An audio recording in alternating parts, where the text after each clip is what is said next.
Is your BMW 5 Series alarm going off randomly? Common issues affect models before 2020. The most common culprits are the bonnet switch and Siren battery. Electronic faults may also require a comfort reset. The bonnet switch is a sensor that detects unauthorized hood openings. Over time, it can become misaligned, dirty, or worn, triggering false alarms. The Siren has a backup battery that powers the alarm when main power is disconnected.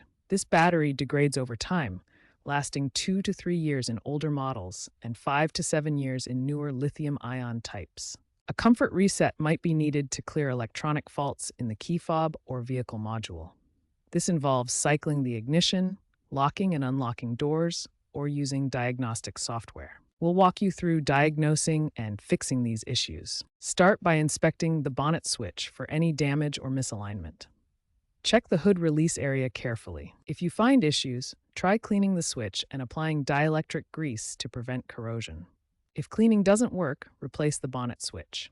OEM parts cost around $20 to $50, and this is rated 4 out of 5 for DIY ease. Next, check the Siren battery's voltage. It should read 12 volts. Replace it if it's below 10 volts. To access the Siren, remove components near the fuse box under the hood.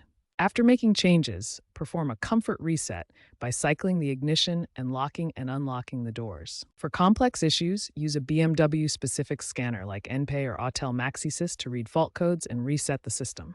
If DIY isn't for you, consult a BMW dealer for professional help.